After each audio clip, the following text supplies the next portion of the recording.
The Israeli society had surrounded itself with shields, with walls, not only physical walls, but also mental walls.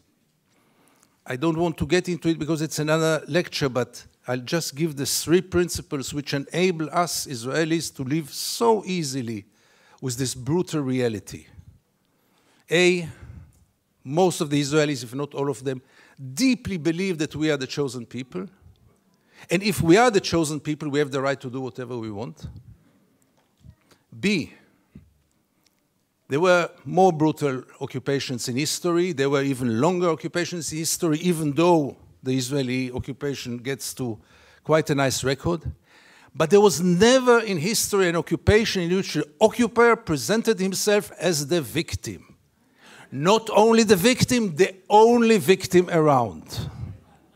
This also enables any Israeli to live in peace because we are the victims. The other day, Professor Falk spoke about this dual strategy of Israel of being a victim on one hand and manipulating the other on the other hand.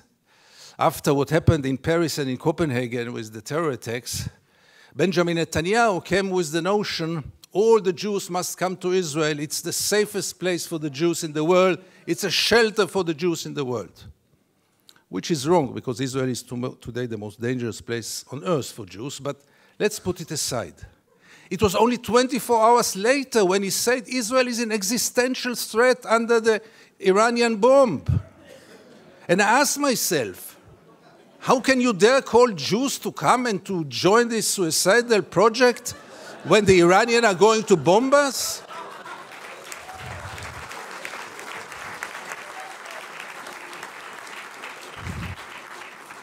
But in Israel, everything goes, and both declarations were accepted as the only truth. And here I get to the 3rd set of values which enable us Israelis to live in peace with the occupation. And this is maybe the most crucial one and the worst one. We say victimization, we say chosen people. When I say victimization, it goes without saying we have to mention the Holocaust and the unforgettable Mrs. Golda Meir that the American jury had exported to Israel. She said once, this unforgettable woman, that after the Holocaust, the Jews have the right to do whatever they want. But the 3rd set of values is the most dangerous one, and this is the systematic dehumanization of the Palestinians, which enable us Israelis to live in peace with everything, because if they are not human beings like us, then there is not really a question of human rights. And if you scratch under the skin of almost every Israeli, you will find it there. Almost no one will treat the Palestinians as equal human beings like us. I once wrote that we treat the Palestinians like animals, and I got so many protest letters from animal rights organizations. Rightly so. But by the end of the day, how many Israelis did ever try for a moment to put themselves in the place of the Palestinians for a moment, for one day? And I want to give you 2 examples which will demonstrate it. Many years ago, I interviewed then candidate for Prime Minister, Ehud Barak. And I asked him a question which I try to ask in any occasion. Mr. Barak, what would have happened if you would have been born Palestinian? And Barak gave me then the only honest answer he could give me. He said I would have joined a terror organization. What else would have he done? Would he become a poet? He doesn't know to write poems. Would he become a pianist? He's quite a bad pianist, and I doubt if he would have become a collaborator, because he is a fighter.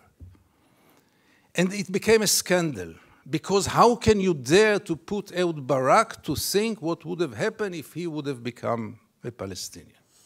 And the second incident, briefly, Second Intifada, the city of Jenin, the most closed city in the West Bank, real total siege. I go out from Jenin, I come to the checkpoint, a Palestinian ambulance is parking there with the red lights. I stand after him. No cars can get out of Jenin in those days. No cars can get in. And I wait. The soldiers are playing backgammon in the tent.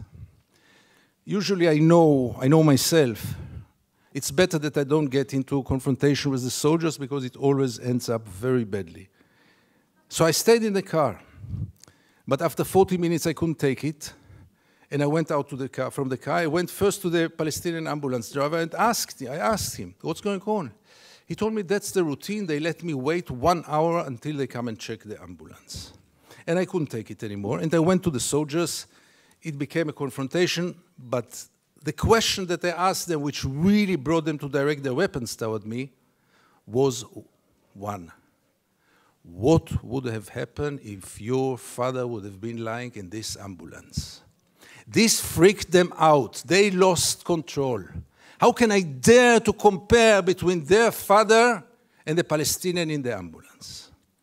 And this set of beliefs that they are not human beings like us enable us, Israelis, to live in so much peace with those crimes, ongoing crime for so many years, with losing any kind of humanity, values. I heard today people talk about Jewish values.